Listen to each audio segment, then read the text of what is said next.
All right, guys, today I'm going to show you the easiest project you're ever going to make. What it is an incense holder. So it's a little flap of wood.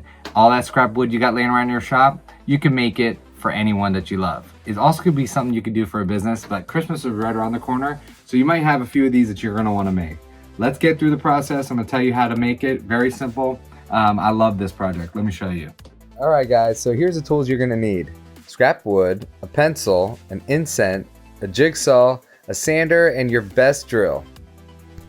All right, so first thing I do here is select the scrap wood, and I figure out exactly what the measurements are to see if I can get more than one out of it, and it turns out I can get 2 pieces, so that's pretty cool.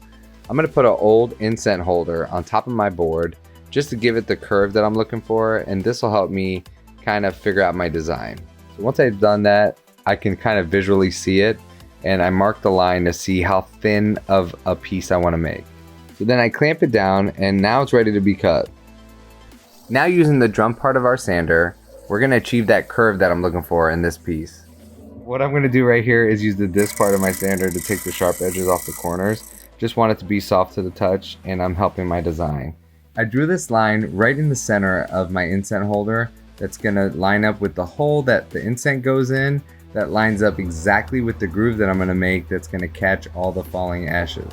I use my carving tool to carve the groove where the ashes fall, and so that line that I made initially, I'm going to trace it with the carving tool very gently, and it's going to be nice and smooth because afterward I'm going to sand it. After I finished with that, I started sanding it just to make sure there wasn't any rough splinter parts that were rough to the touch. I used my drill to drill the hole that's going to hold the incense in, and I took care with that because I wanted to line up very perpendicular with the groove.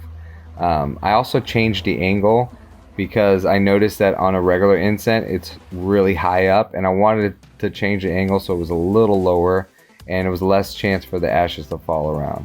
Now I'm inspecting it, and I love the way this thing came out. This is a perfect gift for anyone. So please give this project a try. It's pretty fun to make.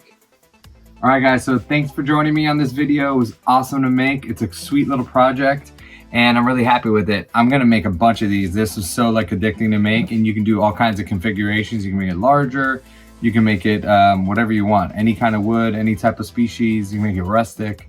So I really had fun doing this. It's my own little design. So typically you always see these ones with the swoop here. So I want to show you that. They're just the regular cheap ones with the swoop. And what I noticed is every time you go to grab the incense, you know, the ashes wiggle around because it's curved.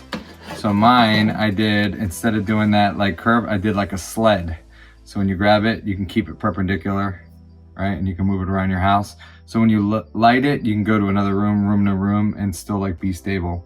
Another thing too is I think because they're so cheap, when you go to the store, they don't put enough care in drilling the hole very square so that your incense is directly in the little groove, to hold the ashes. So I took a little extra time to make sure that was perfect.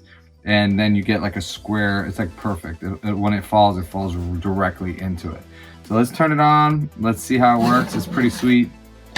All right, let's go.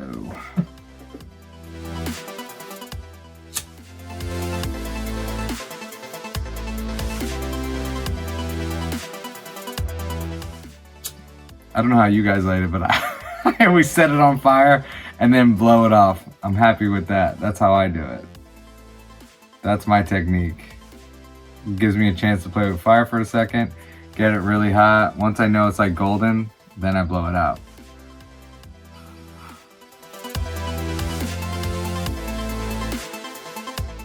And that's it.